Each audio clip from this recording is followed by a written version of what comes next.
And this thing is getting even more bizarre. Birthing bag at Hermes boutique will cost you 38,000 USD. But what is the real cost out of the factory? Today, I'm going to break it down in front of you step by step. First thing first, Hermes only use the leathers from the 3 top-level suppliers. One is called Muti from Italy. And the second is Weinheim from Germany. And the third is Haas from France. One piece of Togo leather, the same leather as this one, will cost 450 USD.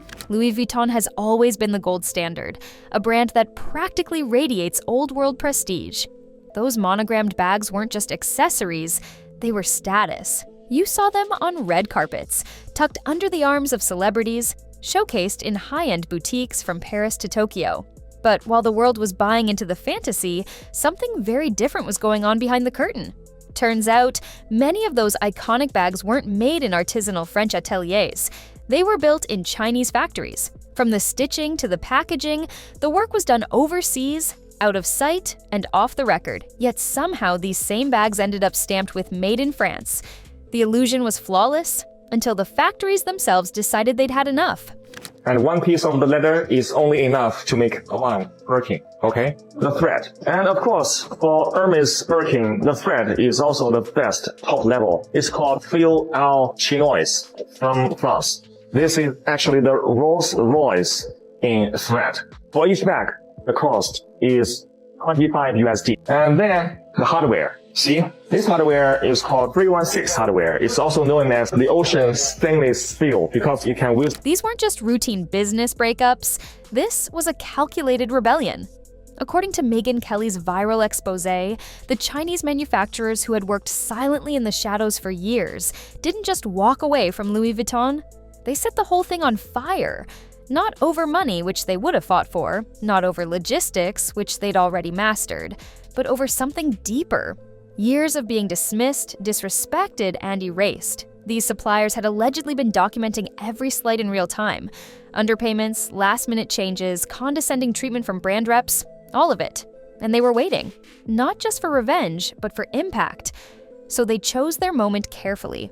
Right before Louis Vuitton's major Fashion Week reveal, while the world's eyes were fixed on the runway, the factories dropped the first bombshell. The erosion of seawater. It's the best stainless steel. For one piece of bag, the hardware will cost 150 USD. The edge oil. This edge oil is imported from Italy. It's called It Seal edge oil. For each bag, it will cost 50 USD. The interior lining, it used lambskin imported from France. For each bag, the cost will be 100 USD. And also inside, there is a zipper from Riri brand. And the zipper for one bag is 10 USD. What followed wasn't just gossip, it was a full-on digital detonation.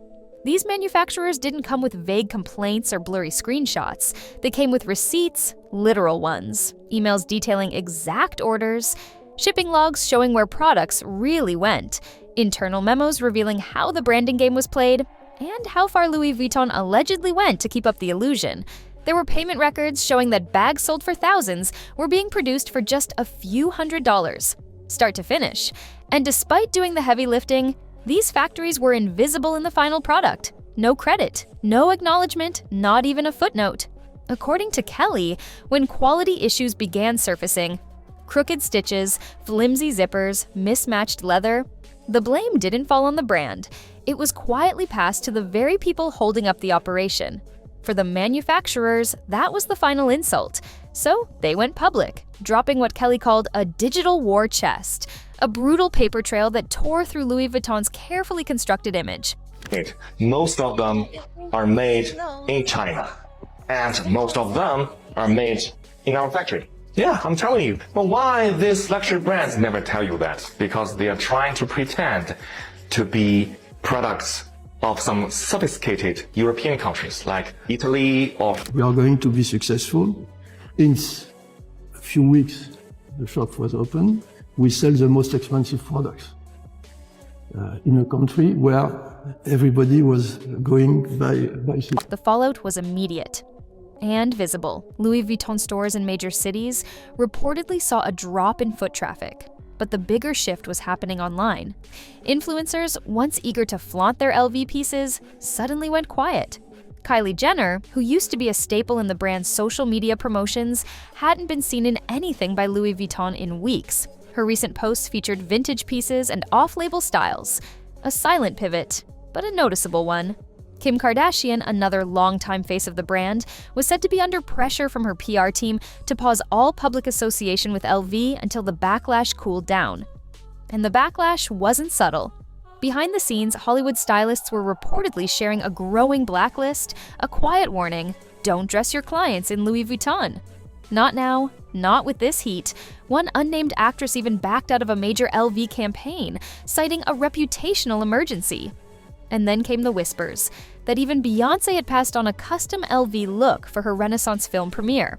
Allegedly, she didn't want her name tied to the controversy.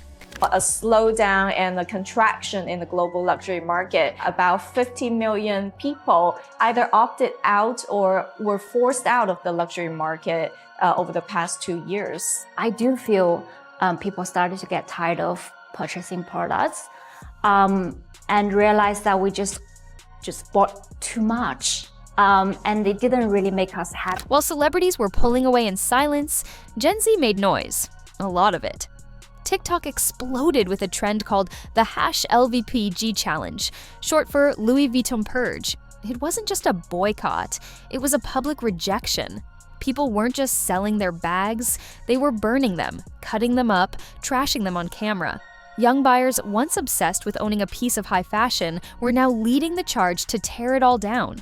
They didn't just feel duped, they felt played. The brand they believed stood for heritage and quality had, according to the leaks, profited off secrecy and exploitation. And that cut deeper than any price tag. For a generation that values transparency and ethics, this wasn't just a scandal, it was a personal betrayal. The point is, I think it's crazy how designer brands have been selling things for thousands when China sell them on and literally they're so cheap. If the Chinese manufacturers are making the same, like the actual Birkins, and then they are also selling these on the side as well, technically this is an absolute fucking bargain because it's the exact same material as a Birkin. But the thing is, Louis Vuitton wasn't alone. According to Kelly, this was just phase one. The real storm is still brewing. Whistleblowers from within China's manufacturing sector are reportedly preparing to go public with documents implicating other luxury giants, names like Chanel, Prada, and Balmain. These aren't just rumors. Insiders claim to have contracts, invoices, and internal communications that reveal a similar pattern: luxury brands relying heavily on Chinese production while maintaining the illusion of European exclusivity. The same factories that stitched LV bags may have been assembling pieces for other fashion houses, all while those brands pushed Made in Italy and Paris Atelier narratives to maintain their high-end image. And if those files drop, the fallout could be even bigger. Behind the scenes, panic is setting in. Legal teams are already moving, tightening NDAs, issuing cease and desist letters, and according to anonymous sources, even offering hush money to prevent further leaks. But, as Kelly puts it, in the era of TikTok and anonymous data dumps, the old rules don't apply. Secrets don't stay buried. Oh, that's not a quality issue. It's luxury brand washing. Hermes, you guys, it's time to show off your factories. No, I don't want to wait to go on YouTube and watch a beautiful documentary and show them off right here on TikTok. Let the world see. Okay, get like China. You gotta be ghetto about it. Just let people know. Whispers of a digital drop are spreading. One massive data release that could expose dozens of high-end brands in a single blow. Think procurement logs, internal Slack messages, off-the-record admissions, maybe even side deals with middlemen. If it happens, it won't just hurt reputations, it'll shake the foundation of the luxury industry.